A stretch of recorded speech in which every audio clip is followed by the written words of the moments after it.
Hi everyone, thanks for joining us today for session 2 of the Scholarly Summer Writing Institute on Write, Revise, Rinse and Repeat, the Art of Self-Revising.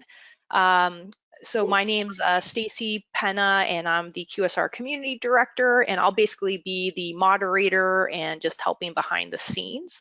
Now what I'll want to do is introduce our presenters to you from Dissertation by Design. So today the presenter is Jessica Parker, the owner and a coach at Dissertation by Design. Thank you, Stacy. Hi everyone, I'm Jessica Parker.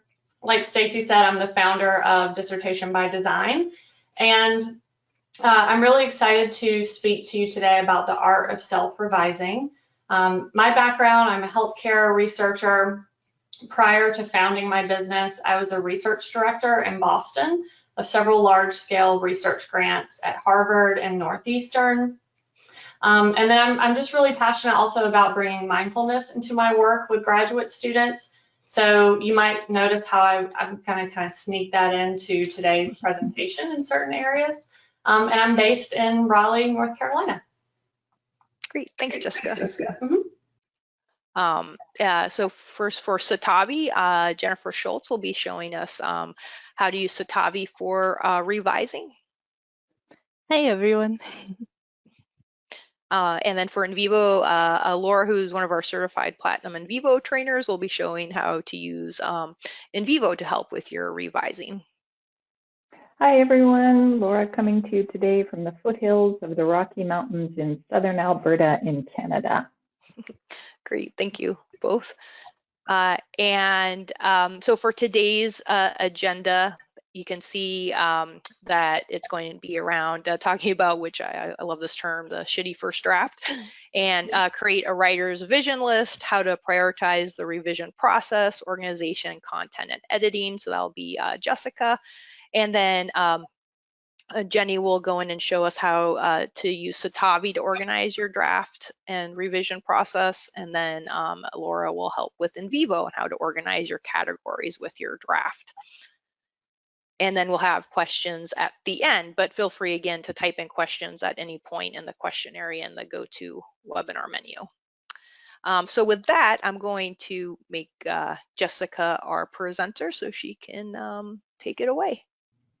Can everyone see my screen here? Yes, we can. Perfect. All right, just gonna zip right through this part. So let me just dive in with the learning objectives. We have 3 learning objectives today. My hope is that by the end of this webinar, you will better understand the role of revision in the writing process, also understand how to approach and prioritize revision.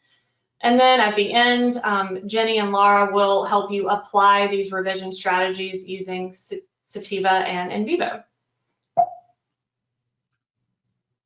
So let's get started. I want to first, before we dive into the art of self-revising, I think it's important to start by really understanding the relationship between writing and revision and editing and even pre-writing in order to be effective at revising. So when I was an undergraduate student, this was my writing process. I started with pre-writing. I would spend a little bit of time developing an outline and kind of planning, and then I would spend a lot of time kind of writing, revising, and editing all at once. Oftentimes I would sit down and start with the very first line of my introduction, kind of forge on hell or high water to the closing sentence. And it was just really, really painful. It was a drawn out process. I often struggled with writer's block and procrastination because it wasn't enjoyable. And then as soon as I had a draft ready, I would then spend some time proofreading before sending it off for feedback. And as you can see here, the writing and revising and editing is done simultaneously, which I do not recommend. This is my relationship with writing now. As you can tell, it looks very different. When I was in graduate school, I had an amazing mentor who helped me rethink the writing process. And then over the years, through my work with clients and just doing my own writing, I've refined this process. And I think that this is a much more effective way to approach writing and revision.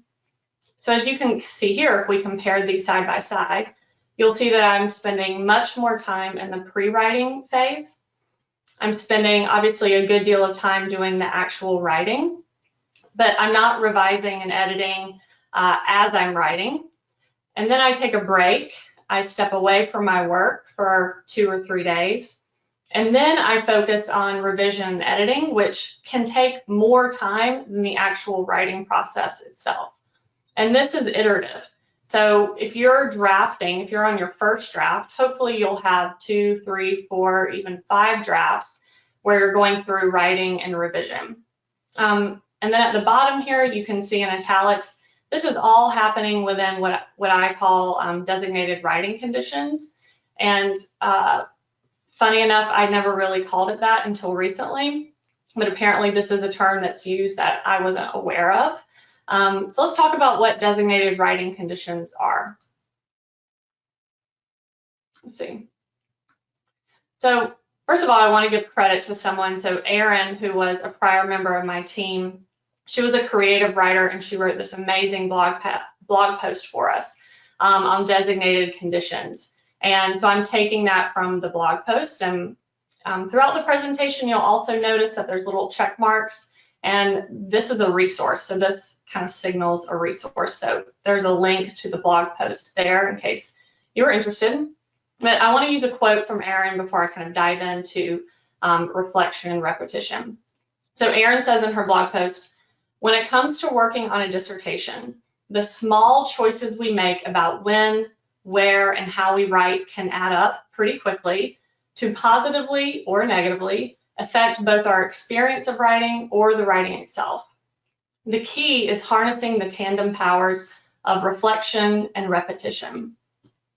So with reflection, I want you to kind of ask yourself a question.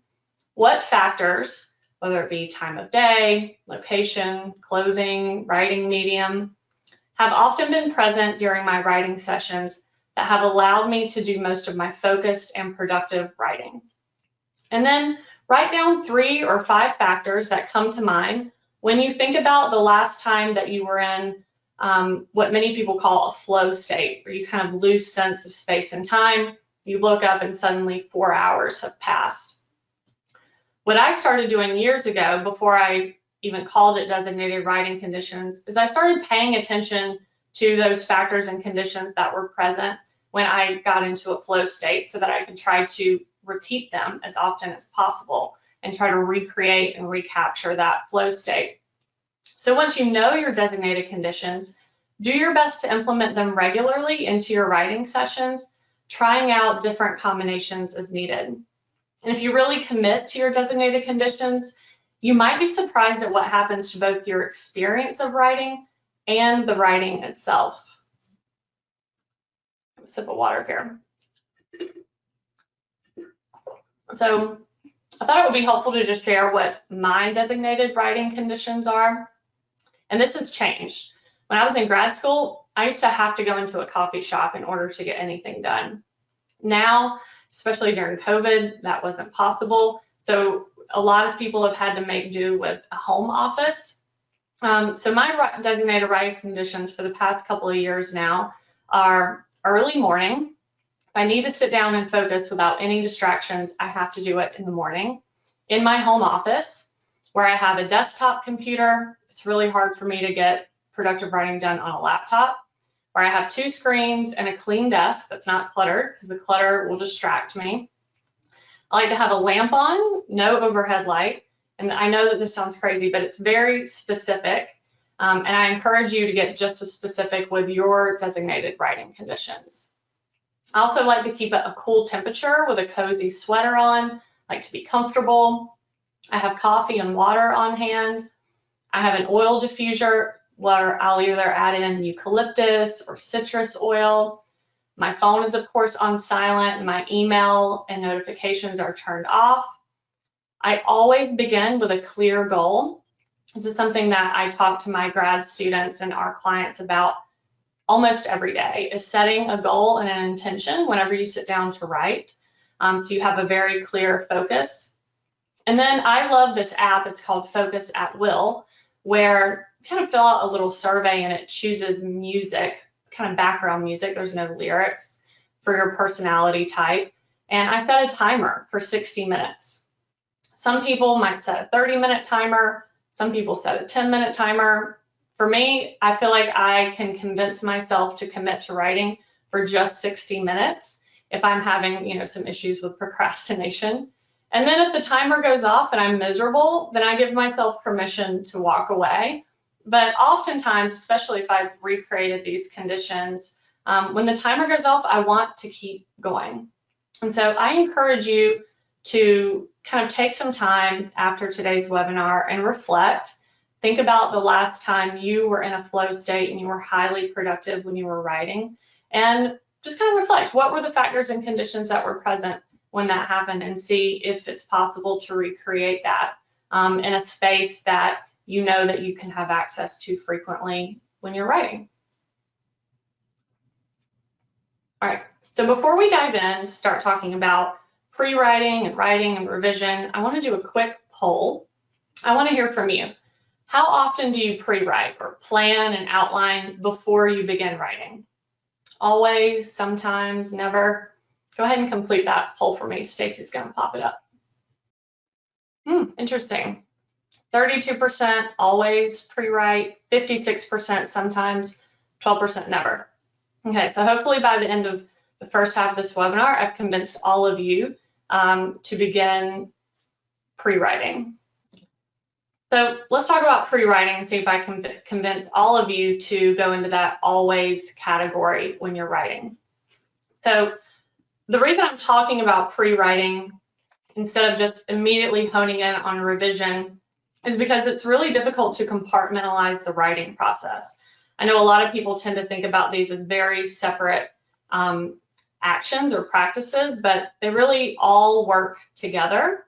It's a full writing experience, and I would even argue that effective revision begins with pre-writing.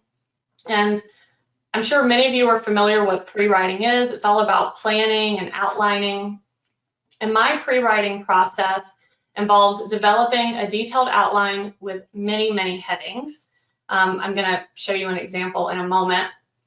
Keeping in mind that adding too many headings in the beginning is perfectly fine. Many of them often collapse during the revision process, but having those headings, those many, many subheadings for every idea that you can think of labeling as a heading, those give you an opportunity to really hone in on a goal when you sit down in the writing process.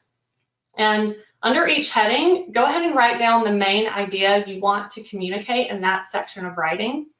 And keep in mind that this takes time. It should not be rushed. A lot of people like to rush the pre-writing process. I know sometimes I'll tell I had my doc students, they wrote a lit review last semester, and I had them post an outline. And some of them within 24 hours of me giving them the assignment would just immediately post an outline. And that's fine. Maybe you do have a crystal clear idea of how you want to organize either your thesis or your lit review or a manuscript. But if you're not sure, if you know that this is going to be kind of a new process for you, if you're learning something about a new topic, if you're a student in particular, then this should take almost just as much time as writing the first draft. So keep that in mind. It involves critical thinking, so it's challenging. Then when you have all of your headings laid out, you have your outline with your main ideas, some of your main topic sentences, then I want you to strategize. So a lot of times pre-writing consists of just the outline, but I also consider strategy to be a very important aspect of pre-writing. I want you to think about where will you begin. I want to challenge you not to start with the first sentence or the first paragraph. I find that incredibly stressful, especially I'm a perfectionist, so before I started this process of writing, I would agonize over the first paragraph. I would maybe spend like hours and hours trying to get it perfect before I could move on. So please don't do that. Start with what you know. I'm really big on building writing momentum by starting with what you know. So you might choose a heading in the middle of the paper. If you're working on a lit review, it could be in the middle of the lit review. Just start with what you know, what you're ready to dive in and start writing, and then go from there. Sometimes this means even starting with body paragraphs. You don't have to start at the beginning of a new section of material. Psychologically, this feels less stressful for me because, like I said, I tend to try to perfect those opening paragraphs. So during the pre-writing phase, I want you to reflect on, kind of lean into recognizing when you're feeling stressed and maybe start to strategize around that. So it does cause this does call for some self-reflection and some self-awareness. So here's a very simple example of an outline for not even a whole section, a partial section of a strand of literature in a lit review. So as you can see here at the top, the main heading of this strand is elementary school classroom structure. And there's two subheadings, self-contained and departmentalized classroom structure. I have a placeholder for the main idea under each heading, followed by several body paragraphs. And I know that when you're actually writing, it doesn't work out this perfectly with 3 paragraphs per heading, but this is just an example. So based on the pre-writing strategy that I discussed, I would start by thinking through the main idea for each section of writing, and I would choose one. In this case, let's say I'm most familiar of departmentalized classroom structure. So I might start there. I might start with the very first body paragraph. The key here is just having a plan. Don't just dive into the outline and feel like you have to start from the top and work your way through the bottom. It doesn't have to be that way. You can structure the writing process any way that you want. This is just what works really well for me. Okay, now we're going to talk about the shitty first draft. This is a term used by Anne Lamott in the book Bird by Bird. I love this quote. Almost all good writing begins with terrible first efforts. You need to start somewhere. Start by getting something, anything down on paper. I don't know about you, but this has been incredibly challenging for me to embrace this idea of a shitty first draft. So let's talk about that for a moment. What does this really mean? Well, a member of my team, Dr. Michelle Morker, actually wrote a blog post, and she calls it the B- work mindset, but it's the same type of idea. So you might hear me accidentally say B- work. I included a link to that blog post in case you're interested.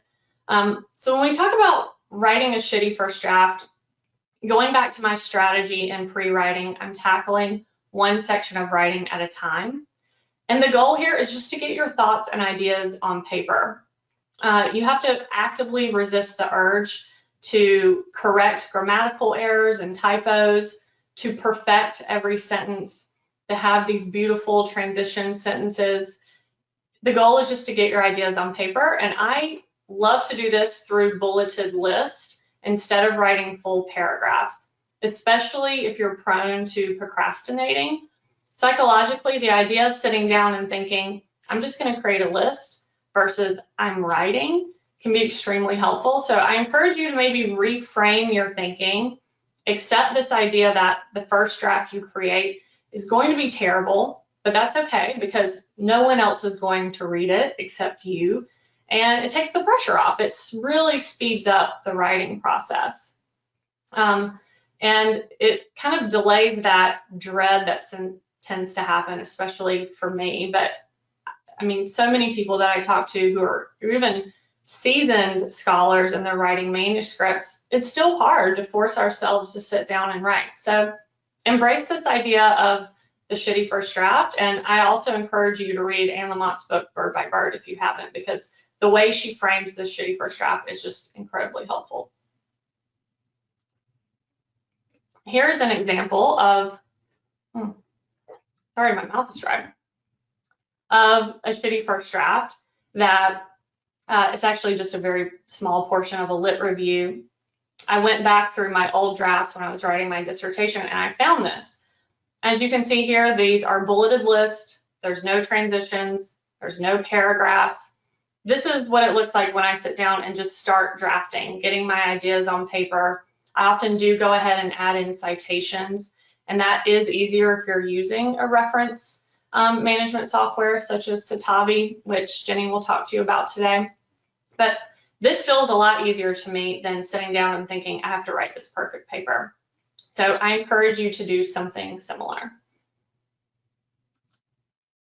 Okay, now we're going to dive into the meat of this presentation. It's about how to approach revision. So we're not actually revising just yet. We have our shitty first draft, and we've kind of gone from maybe bulleted lists to paragraphs, and it's at a point to where you need to start thinking about organization and the content and editing, and you're just approaching the revision process at this point. The first thing I want you to do is revisit your overarching argument.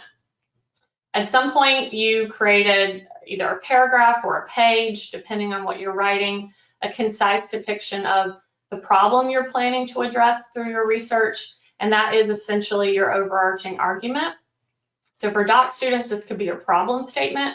If you're writing a manuscript, this is typically embedded in the introductory pages of the manuscript. Go ahead and revisit that and start there, because I want you to revisit that argument each time you sit down to write so that it's front and center. This will help keep you focused. It'll help remind you of the overall argument that needs to come through in your writing, regardless of what section of writing you're working on. And then, similar to how I said to approach writing the shitty first draft, I want you to, in the revision process, choose one section of writing at a time. And when I say one section of writing, if you're writing a dissertation, a standard 5-chapter dissertation, I don't mean I'm going to revise my lit review. Pick one strand of literature, maybe the first strand of literature, which could have 5 or 6 different subheadings in it, as a starting point, not your entire lit review. We want to make this as manageable as possible and break this down into small steps so that it feels more feasible for you. Conversely, if you're working on a manuscript, those are typically shorter. You could tackle an entire section, such as the introduction or the method section. That would be a little more feasible than trying to revise an entire lit review that a master's or doc student would have to write. So once you have revisited your overarching argument, I want you to prioritize the revision process. I have a video tutorial on this on YouTube, the Dissertation by Design YouTube channel, if you want to see the whole thing in action. But essentially, you're starting with organization. And when I say organization, I'm referring to the structure of your paper, the headings. Does the content match the headings? Is there paragraph unity? And I start with organization because, as you can imagine, it doesn't really make sense to try to perfect the content, grammar, punctuation, transition sentences, tone, all of those things, if that material is going to move elsewhere. So I always start with organization. Then I move on to content. This is exactly what it sounds. This is the content of your paper. I tackle that second. And sometimes I have to go back and forth between content and organization before I move on to editing. And that's perfectly fine. It just kind of depends on A, what you're writing, and then B, where you are in the writing and revision process. But once you feel good about how the paper is organized and the content, then save editing for last. And this also applies for tackling feedback. So if you already have a draft, maybe perhaps you've already submitted a document for review and you've received feedback, and maybe there's a ton of comments and track changes and it's very overwhelming and you're not quite sure where to start. Go through all of that feedback and categorize it. Is this a comment about organization? Is this the comment about content? Is this a comment about editing? And do all of the organizational comments first, content second, editing third, and that'll give you a bit more of an action plan for tackling feedback. So this prioritization list goes for revision and for feedback. Let's talk about organization in a bit more detail. So even though you started with a detailed outline, you spent a lot of time pre-writing, there could still be issues with the structure and flow of material in your draft. That's perfectly fine. So I first assess organizational structure by creating a reverse outline.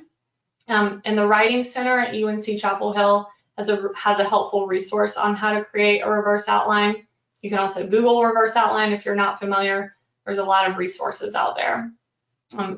Part of this reverse outlining process is assessing paragraph unity. This is something I do very frequently with my clients when they get feedback about organization, is sometimes the content doesn't match the heading, and the way to look at that, or to make sure each paragraph flows or each paragraph is only addressing one topic, highlight the main idea in each paragraph. And as you're reading, if you see a different main idea come up, highlight that too. And that'll make it really easy to just look down the page to see where some of those issues are, so you can start moving information around.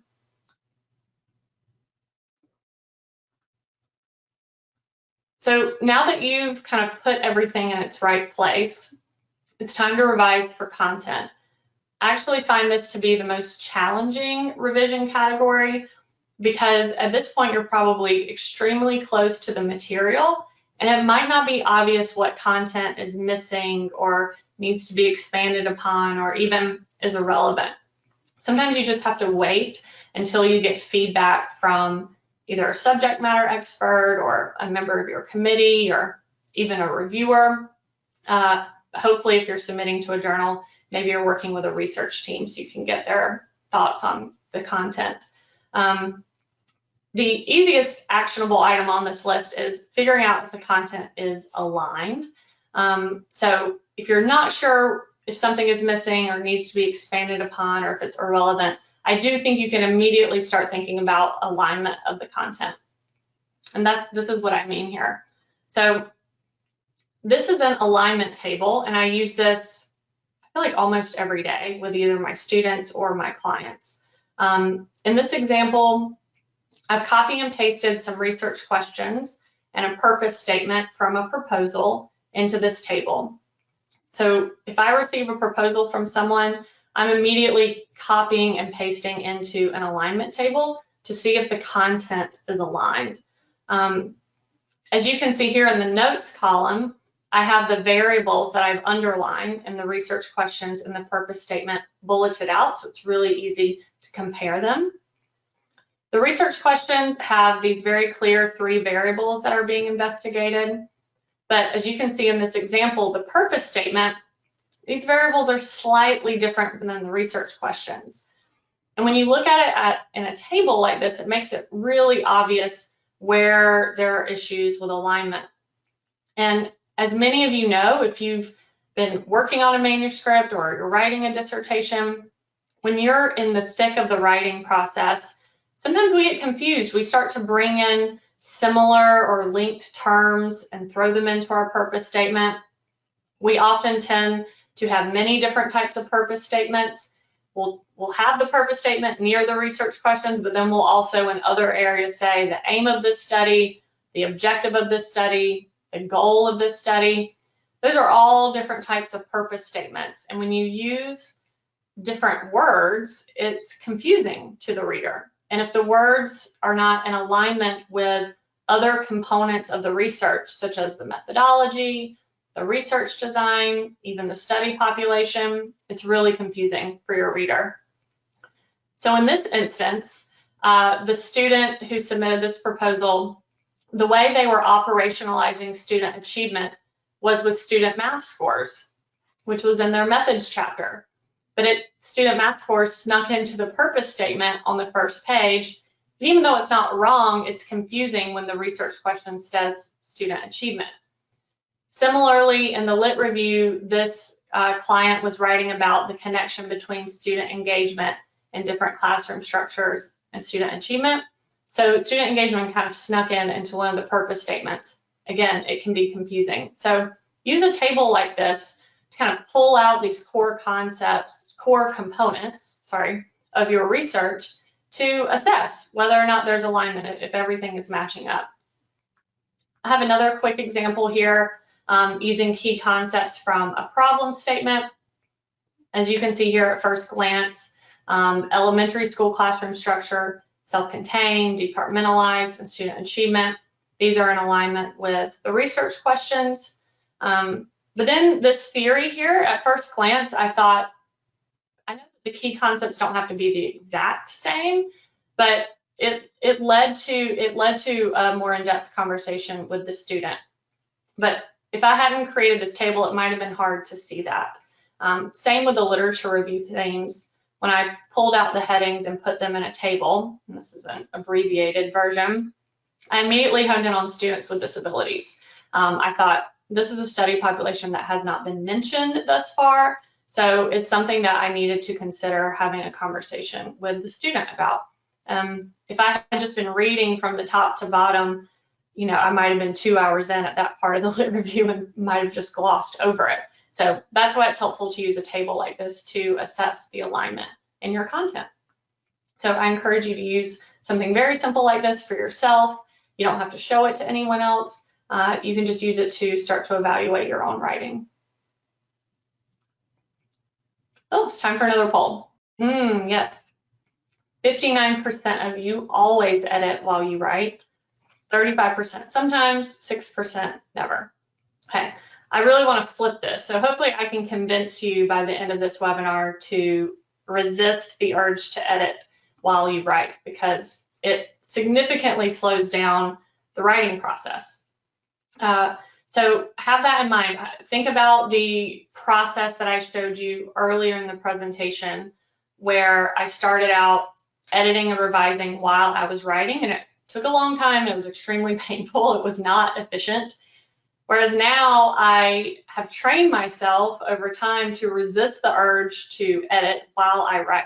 I do that at the end. I save that as a final step, and it can be extremely time consuming, but it's something that I focus all at once instead of doing it while I'm writing. So I could spend an entire day talking about editing, which is not the purpose of this presentation. So instead, I'm just going to touch on some editing issues and give you a few tips about how I approach the editing process. So once I've gone through the process of revising maybe multiple times for content and organization, then I'm ready to transition to editing. And for some folks, if you're an extremely strong writer and you've been writing for a long time, you've published many manuscripts, maybe you've written grants, then it might get to the point where you're unconsciously editing while you're writing because you're a strong writer, and so everything is just coming out a bit more polished. But if you're not, it can slow you down. So just save it, like I said, for the end. But start by reading aloud. I will often even print out a hard copy instead of editing on the computer, and I'll read the document aloud to myself, and that's extremely helpful for catching different editorial writing mechanics issues. Obviously, having your style guide handy is extremely important. So many of the clients I work with are with APA 7, especially with the transition from APA 6. We've all had to have our style guides handy. So when I think of style, I categorize that with editing, and I focus on that usually in it takes a few different passes, because you can't catch everything at once. Cohesion is also extremely important. I consider this to be a part of the editing process. When I was an undergraduate, I had so many issues with tense and voice. I was sometimes writing in future or present tense when I shouldn't be. I still overly use passive voice. It's something that I always have to look for and change to active voice. Tone is important with academic writing. We should be writing in a more formal, authoritative tone. And then person, first, second, third person. So when you're drafting, I encourage you to just get out what comes to mind. Don't try to check all of these off as you're writing. Instead, you might have to do a full read through just for tense, a full read through just for tone, a full read through just for voice. And as you can see, this can get very time consuming, but if you get in the habit of doing it this way, you will ultimately start to just automatically incorporate it into your writing correctly. So my issues with tense are kind of long gone. I just naturally write in the correct tense now because I went through years of editing for tense. So There's also precision and clarity. This is a really common one, is anthropomorphism, which is where you're attributing human behavior to non-living or inanimate objects, such as saying this chapter will describe, or this section will demonstrate. So kind of going and looking at those in one pass and looking for anthropomorphism to try to revise or edit just for that is extremely helpful, and I find that many students do need to do that. Also removing adverbs, using concrete and precise nouns and verbs. So for example, with a healthcare student, someone recently said in their writing, the patient's temperature was extremely high. Well, extremely is vague. I don't know what that means. So I look for ly words and I try to delete those and be more precise. What do you mean by extremely? State the exact temperature instead of saying extremely. So that's part of what I mean about that precision. And then correcting biased language. More and more people are becoming aware of the gender bias. They're changing pronouns to they. But there's also other types of bias that even Desi alluded to it yesterday in her presentation, where someone said something about a checkered past. Well, that's very unclear, and it sounds like it could be a bit biased. Something I see quite often are things like a scholar will say, surprisingly or interestingly, and then they'll give me some sort of information. And I'll say, let's replace surprisingly with being very exact and precise about what surprised you. If the findings are surprising because they conflict with the findings of another study, then just say that. Don't use the word surprising, because that can come off as biased. And then citations and references. I lump this into the editing process because even when you have a lot of experience with writing, typically you need to go through and do a full edit just with citations and references. And this does involve cross-checking, so making sure there's a one-to-one match and that everything is cited appropriately according to the style guide that you're using. And you can use a reference software such as Citavi to help you with this. I'm going to show you a quick example of a revised document. So I included a screenshot of a few revised and edited paragraphs from a portion of a document that we created months and months ago for one of our on-demand courses. And as you can see, there are a lot of track changes. The bottom paragraph is almost completely revised. The top section, the summary, also has quite a few track changes in it. And I'm sharing this with you just to kind of lift the veil on this perception that scholars, especially scholars who are well published or who have been, in academia for quite a while, that we just kind of produce these perfect drafts. We don't. This was something created by myself and another member of my team where we have a lot of experience, and we still had to go in with a heavy hand and do some revision and editing. And so it's perfectly fine for the final draft to look much different than what you planned. That's a normal part of the process. I just think it's incredibly intimidating, especially when I think back to when I first published a manuscript. I would see these, beautifully written articles in journals, and you just have no idea what goes into that. You haven't seen the many, many, many drafts that went through a team of researchers in order to get to that nice polished product. So just kind of give yourself some grace and allow yourself, just open up to this idea of significant revisions and editing. It's perfectly normal. So in order to aid you in that process of editing and revising, develop a checklist. Kind of pay attention to what you're prone to in your own writing, especially if you're getting feedback. Take clues from that feedback and add some of those things to your checklist. When I first started my checklist in grad school, it was much longer than this. I've whittled it down over time to where these are kind of the things that I'm constantly working on. Passive voice, for some reason, I just have a hard time with that. I always have to edit for passive voice. Anthropomorphism, subject-verb agreement, cross-checking citations and looking at headings, especially now that APA style has changed. Those have always been on my checklist. So think about what is your checklist. See if you can create one to start to streamline the editing process for yourself. I think you'll find it helpful. Many of my students do this, and so do my clients. And it's really helped them have a plan of attack when they go in to kind of edit and put the final touches on a draft. Okay, let's do one final poll before I get to my last slide. I'm just curious to hear from you guys. How often do you document revisions when responding to feedback? So if you get feedback from a chair, committee member, or even a reviewer, do you document and keep track of those revisions? Oh, good. So 44% of you always document revisions, 37% sometimes, 19% never. So I'd love for all of you to be in the always category. I'm going to share an example of a table that I like to use. So this is a very basic table.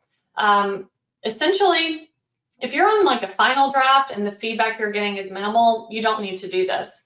But if you have just submitted a draft and you've received extensive feedback from either a reviewer or someone on your committee, it's incredibly helpful not just for you, but also for the reviewer to receive a table that documents their comments and your responses to those comments.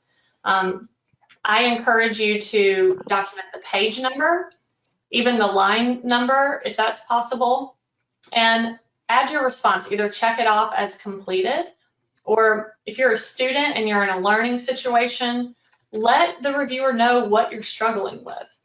One of my pet peeves is when a student will say, hey, here's my chapter 2, or here's my chapter 4, and they just give it to me. I want to hear from you. I know that there's something that you struggled with, something that you're second guessing. So let your reviewer know that up front if you're in an educational setting. And you can also push back. So you might not agree, or you might not be sure about the comment, and so you can add a response in the table. This makes it so much easier to digest as a reviewer and as a student to make sure you didn't miss something. Going through a paper that has a ton of track changes and comments, it can be really hard to keep track of those.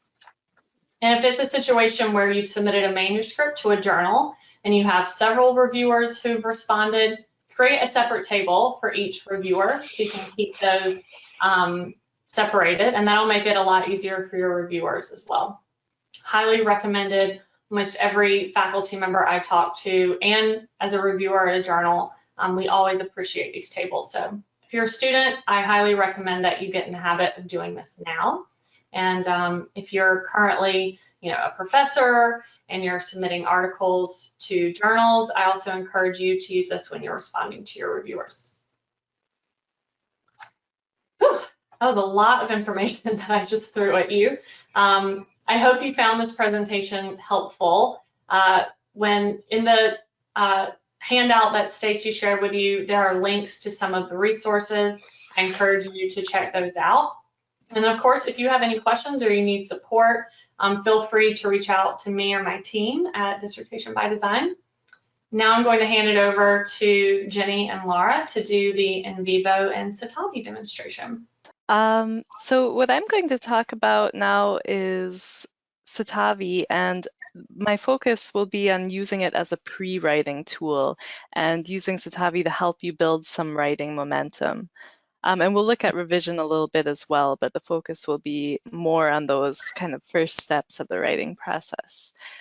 Hopefully you can see my screen. Maybe I should check that. Okay, good.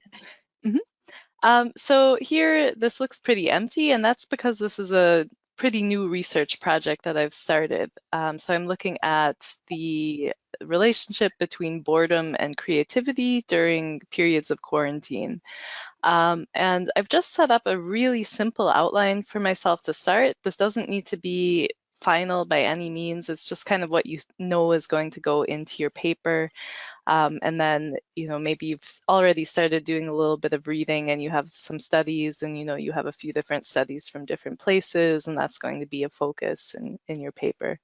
So I've just set up these simple categories. I have a few studies that I brought into, or articles that I brought into my project.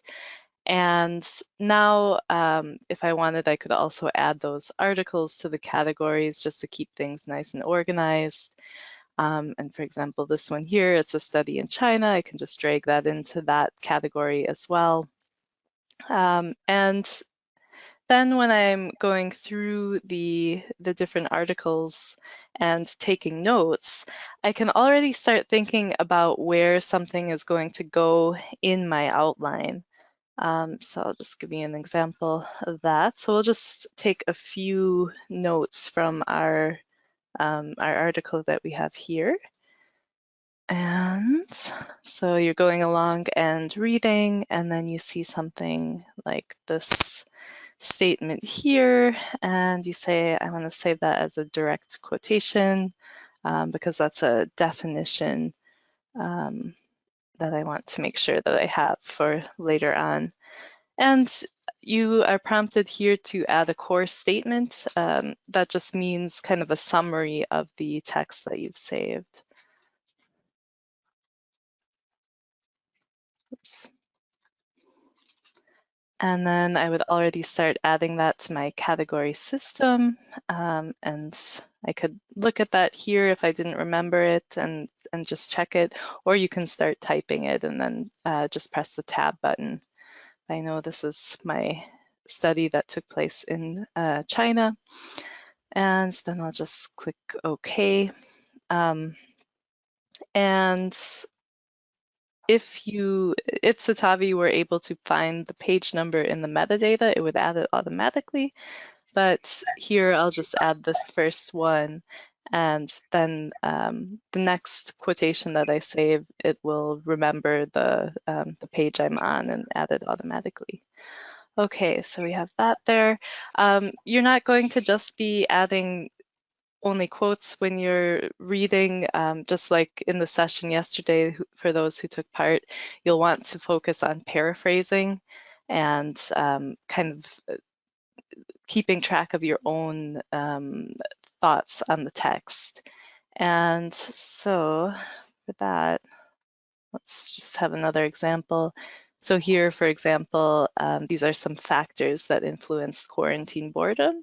So I'll just add that as a comment, and you'll see that Citavi gives you kind of an automatic core statement, but usually you'll want to change that unless you're trying to just go through a paper or something really quickly, and then you'll go back to it later. But this does help you later on when you're sorting through all of your different pieces of information.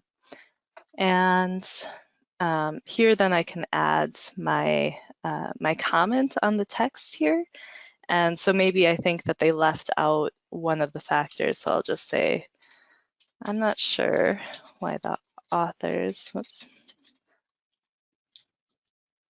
don't discuss factor X. And you can see this is not, these notes are just notes. They're not something that you're going to be publishing, but yeah. And Citavi will let you know also if the quote page range is out of the range for the source. So that looks like something, yeah. This is one of these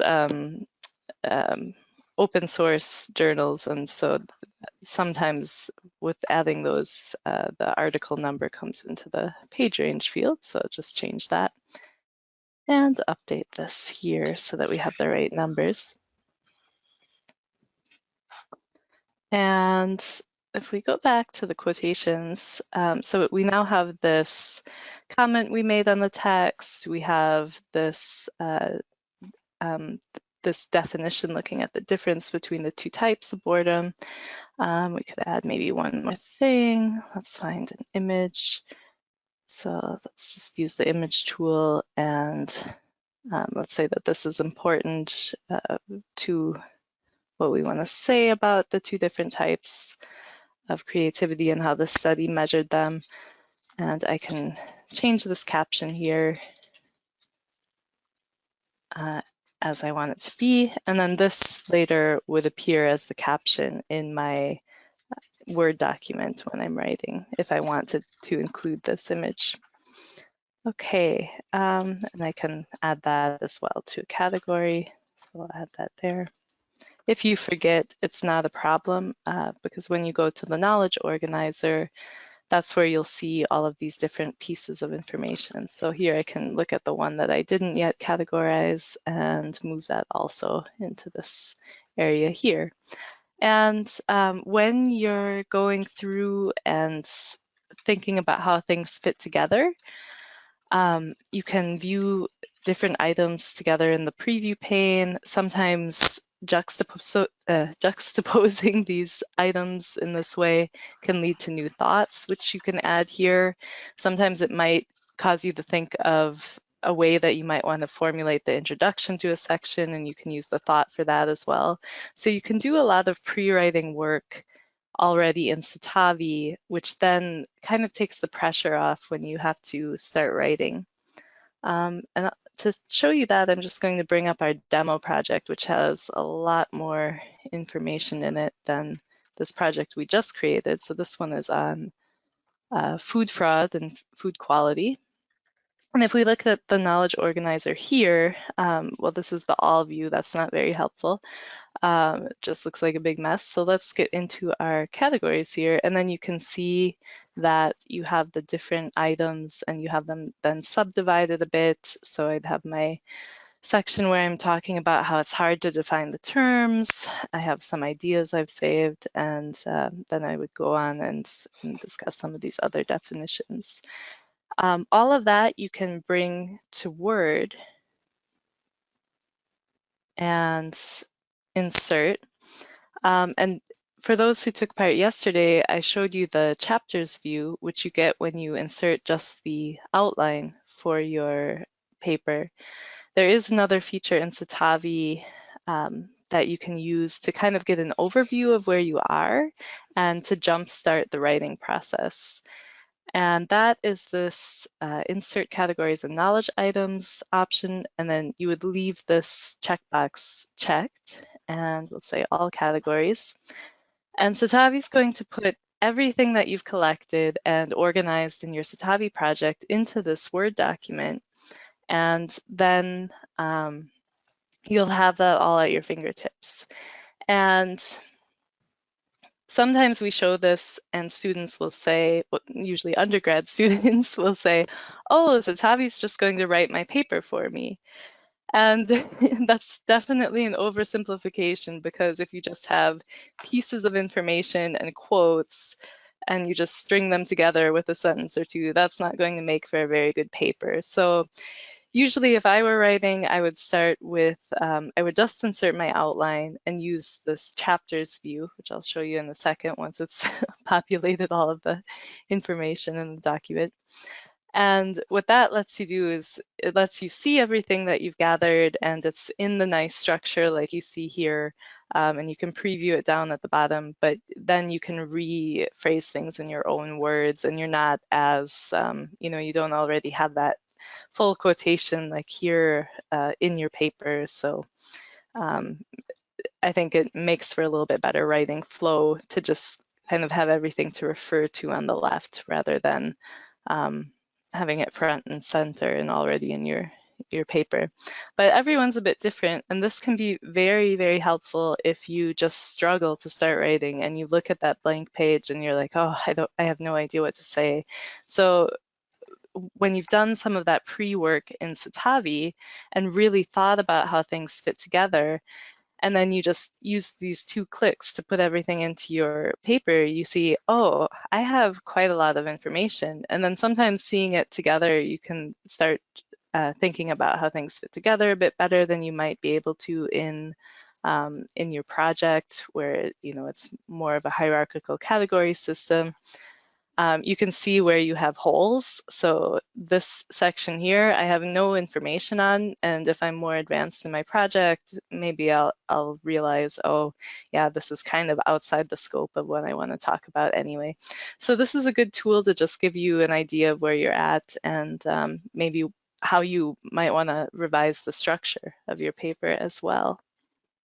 All right, I'm going to undo all of that and show you then how I would usually use this feature to write. And it's the same option here, but then I would uncheck the include knowledge items box and go to all categories. And then I just have all my categories inserted, and I'm going to change that layout so I have some chapter numbering. And then here, now when I go in, I can use this chapters view. You see, otherwise you have the references. So those are all your sources, and you have all the pieces of information you've saved. So your own comments, your own ideas, and any direct quotations or paraphrases you've saved, any summaries. And then in this chapters view, when you put the cursor in the chapter, you'll notice that it changes. So you see just the information you have for that particular section, and you can stay very focused. And then it's just a matter of going in, and you'll probably have some other notes as well, but you have the ones that you took in Citavi here. You can look at in the preview what that quotation was, or you can see your idea that you had. You can just double click to insert some text that you have. And let me change that. That's a little distracting with the language. Just change that to English. So you can just go along then and insert things. And when you come to the process of revising, you might say something like, oh, well, this direct quotation looks a little bit funny. Those page numbers look strange. You have this link symbol over here, and you can jump back to that context in Citavi. So I can go to, whoops, right click again, edit in Citavi. And have too many projects open. That should be the right one. Yeah, so then you have that link you can jump back to in the document. And this looks a little bit small. You can, of course, always move things around and magnify so that it's a little bit easier to see. So that's quite handy if you ever need to go back and check something. And here I could also, you can also right click on the citation itself and go to edit in Citavi. And then here I would check the reference information. I see, oh yeah, this actually is a document that has just kind of funny page numbering. I can even see it here. Okay, so that's all good. Yeah, so that can save you quite a bit of time, especially a lot of times when you're revising, you might want to go back to the original source and see yeah, what the surrounding context was, because maybe your notes are a little bit vague, or that you just had like a one sentence quotation and you don't know any longer. Yeah, you want to know maybe a little bit more before you make a statement about it in your paper. So that's quite handy. The other thing is if you're citing something often in your paper, and let's maybe use this one here. Like any citation tool, Citavi just lets you insert references, of course, as well. So, you might have your sentence here, and then you just need the reference. And you can just insert that, and it'll insert it according to the rules of your citation style, which you can pick here. And so I'll just go ahead and change that to APA. It's always good. A lot of people, when they use reference management software, they think, oh, the tool's going to do everything perfectly. I don't even need to think about it. When I import my sources into the program, everything's going to be fine. And then when they're getting close to the deadline and they look over their list of references, they see, oh, that looks strange, or that looks strange. So it's definitely also good to build into the revision process some time to go through and double check that the information you have in your Citavi project is how you want it to be. because sometimes things can happen where you import from a database and Citavi just takes that metadata. So you know, it's not, yeah, it doesn't have a brain. It can't say, oh, that looks strange. It'll just accept whatever metadata you bring in from a database, or if you're using a ID search like an ISBN from a book or something like that. So that is another thing to think about before you get too far along in your project. And you can check that you've checked the original source against the information in your project, and you can then put your name and initials. So that's something we recommend, is maybe creating a task for yourself for all of the references in your project. You can do that quite easily in Citavi as well, just by creating a task for everything at once or a subset. And here I would just give myself this task to take a look at that bibliographic information. One of the less glamorous tasks, but always useful to do,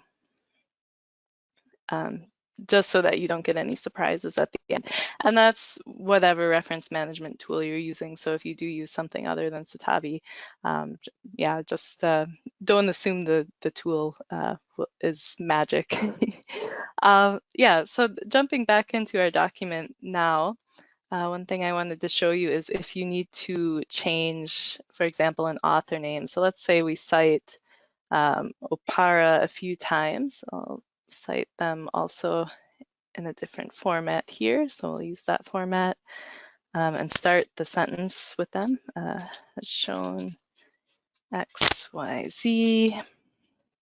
And we'll maybe add a reference to them here.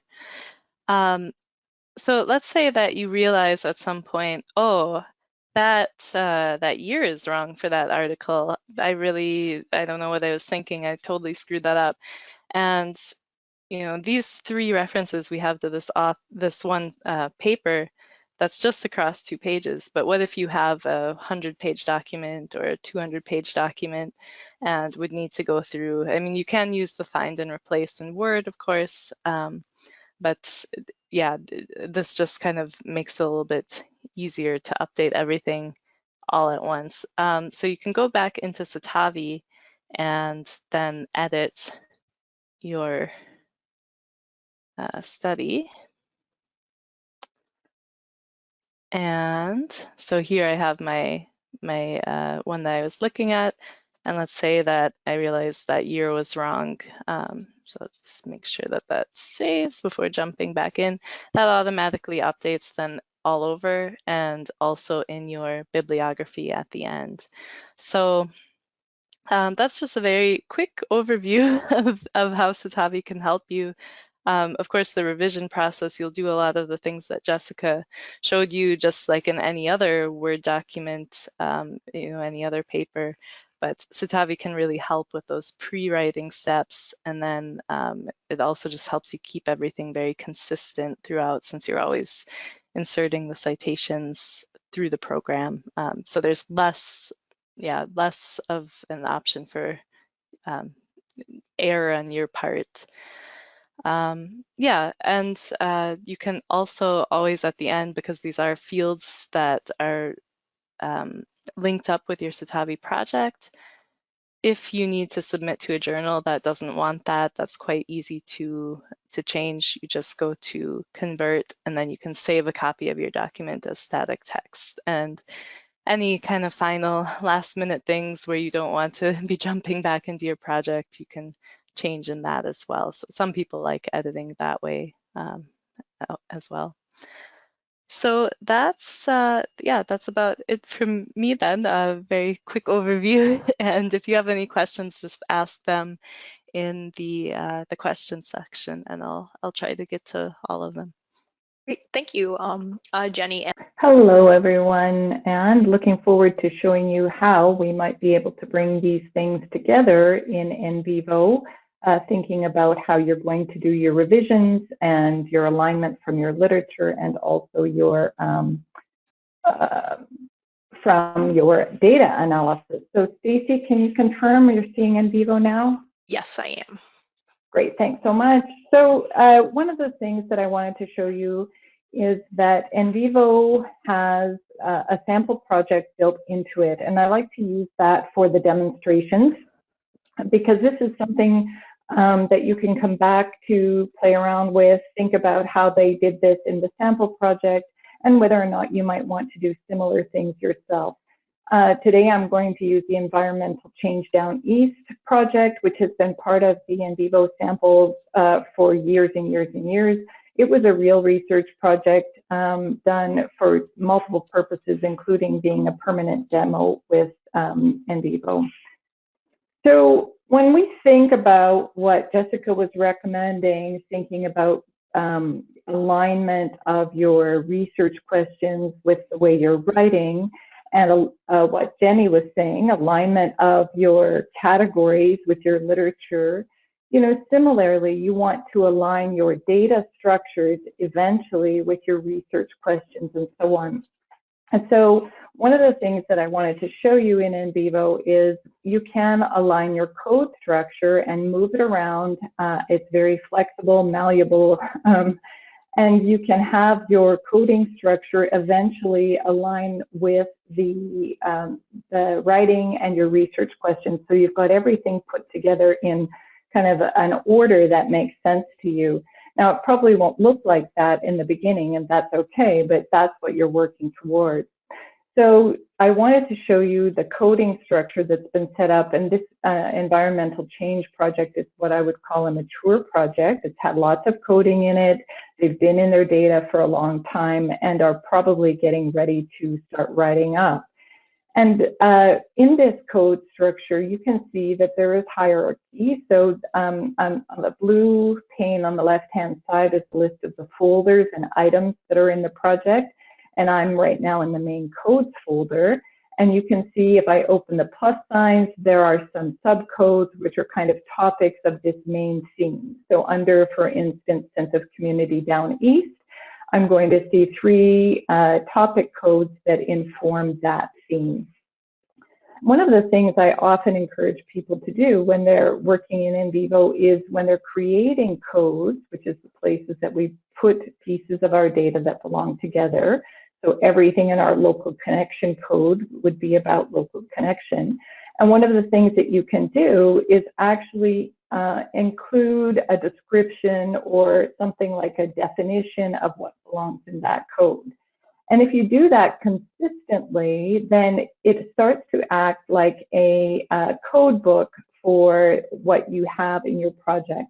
And I find that exporting your code book with these descriptions at regular intervals really helps you start to think about how are these codes aligning, what do I think belongs in these codes. And a code book is very shareable with other people. So you can actually go to NVivo, and I want to go to the Share tab and export the code book. And I'm going to just have it export my main code list. And I can, if you see down here, include the number of files and references that I've got with that code. And I'm going to put that on my desktop. But what is generated is a Word document that then produces a list of all of the codes in my project and what they are using as a definition. And this can be a very helpful tool to help you think about what are the things that I have in these codes, how do they align with my research question, which pieces of literature or which literature categories, how are these all fitting together? So you should see now the Word document and the code book. And what I find also very helpful is exporting this code book over multiple periods in your project so that you start to track what your codes look like at certain stages, how that was aligning not so well at the beginning perhaps, but how it moved over time. And if you save those code books, you can actually have what I call an audit trail, or as part of the audit trail that demonstrates the progression of your thinking. And I often even create in my data files a folder for my code books. So that's one thing to start thinking about, and those code books actually become very helpful tools in helping you think about what belongs in these codes, how do they need to change, and so on. But what's even more important, I think, is the ability to be able to track your thoughts about the data analysis. And again, when you're doing that reflection process that Jessica spoke about and wanting to think about how the codes are changing and tracking that, you can create what are called memos in NVivo. And memos are under the notes section. And one of the things about memos is they're exportable. So that becomes very, very helpful. They're exportable as Word documents, and you can track in there your thoughts about the progress of the topic, where the topic might fit with certain themes, what you're not sure about, what you might want to ask questions of your committee about, and so on. So you can have folders set up within your memos folder as well. So you might have some folders here for each of your sections of memos that you might want. So this folder has team memos, and you can see that this person had a research journal where she is tracking her thoughts about certain things. You can also have memos to track your team process and include in there some of the visualizations that you have. And then this all helps you with that reflection part, so that as you're going to start your writing, you can start pulling into these memos, and you can export the memos as a Word document, and that becomes another piece of information that you can potentially put in the outline, either as Jenny showed you, adding it to that kind of outline, or checking the alignment with the alignment table that Jessica talked about. So the really cool thing about doing these kinds of memos in Windows version of NVivo is that you can also put in links to the data or links to other places in the project that are called See Also links. And See Also links take a quote or help you link to items in your project. And if you export your memo, you can export it including the See Also link. And when you open that memo, after it exports, the link to the relevant piece of text that you have there opens as a little footnote. And I'm just looking to see, here it comes up. And you should be able now to see my memo being exported as a Word document, and then being the See Also link to the quote at the bottom. So these memos exported that are about certain topics or about your thoughts as the research is developing can be very helpful as you start to write. You've got some rough material now from your literature potentially, as Jenny showed, and now you've got your thoughts as they're progressing in your analysis, and you also have then material to help you start doing the draft of your paper. So part of checking your analysis and your coding and the alignment with your research questions, so you usually reach a stage where you're not sure if certain codes belong together and so on. So let's say I'm looking at the codes that I have set up. I'm going to go back here to Sense of Community Down East. And you're not sure if some of the things that you have coded here overlap a lot, or do they belong closely to community change? How do these things fit together? And is there some kind of overlap in my coding and so on? Do I need to check that, and what would I do? So one of the queries that can be very helpful in NVivo is something called a matrix coding query. And in a matrix coding query, I had this one set up already. You can put together different codes and actually check to see which things have been coded in both places, let's say. So on the rows of this matrix that I have here at the bottom, I've got local connection as one of my codes, and local knowledge, local identity, and then this is the theme code for community change. And this query shows me what is coded both at local connection and community change. And I can see that there's a number of references here, but if I double click in the cell, it actually shows me what the content is that's coded there. So perhaps as I'm beginning my writing and I'm starting to be thinking about how I'm going to differentiate those themes, then being able to come in and see what is coded at both of those places and what's in common about them and what's not can be a very helpful part of that writing process.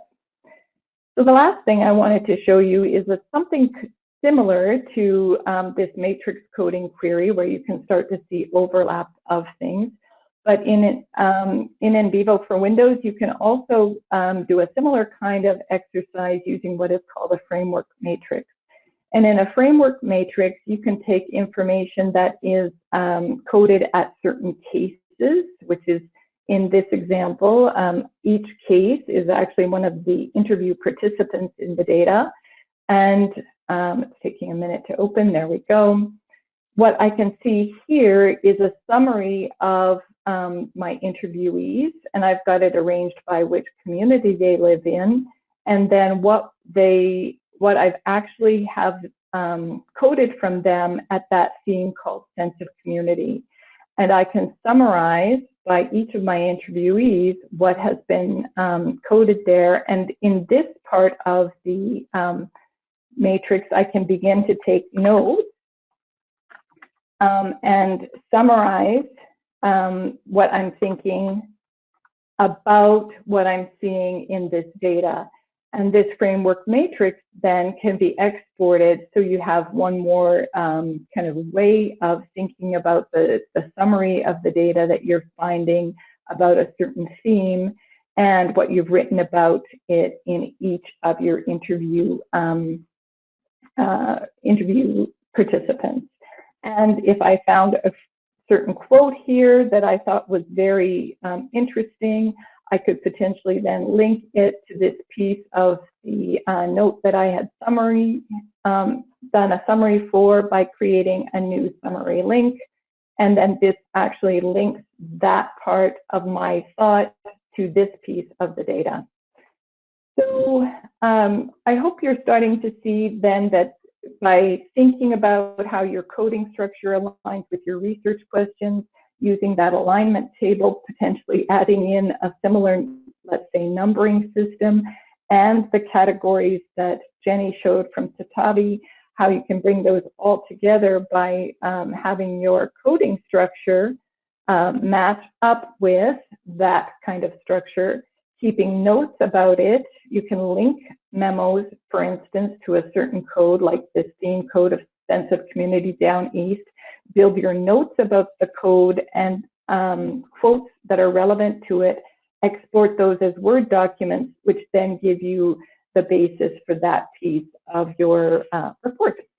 So Stacy, that's it for me. I'll hand it back over to you. Great, thank you so much, Laura. That was great. Okay, so here is a link to Dissertation by Design services, and you can see all the different ways they can help you with your writing. And this is just showing you how you can use Citavi and NVivo with your writing process. I won't go through this, but it's in the handout that now everyone hopefully got. And to try Citavi, I added this link, but you can try it with the Windows or with Citavi Web, which works with Windows and Mac.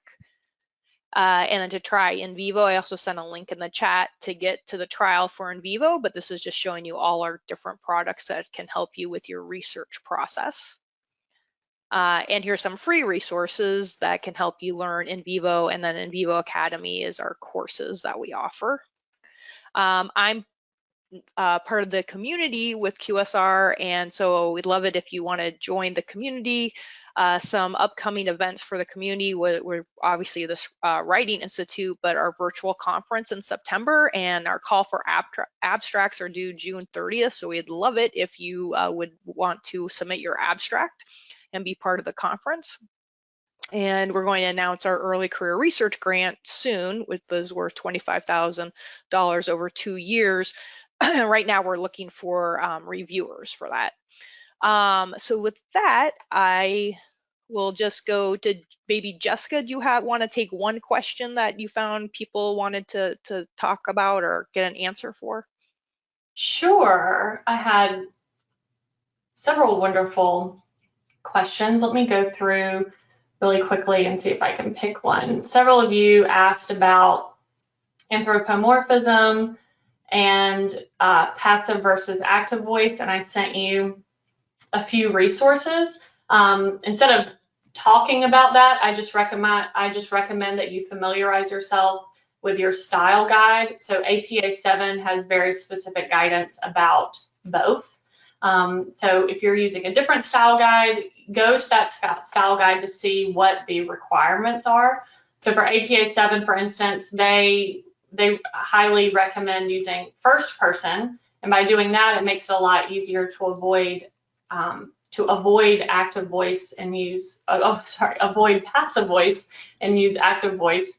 But some programs, I know some of our doc students are in programs where they're told that they can't use first person, and that can make it a little more challenging to use active voice, but I think you should familiarize yourself with your style guide. Adrian asked a good question about what if the reviewer's comments are more macroscopic in nature, such as coherence or alignment, that oftentimes cannot be fully captured in a revision table?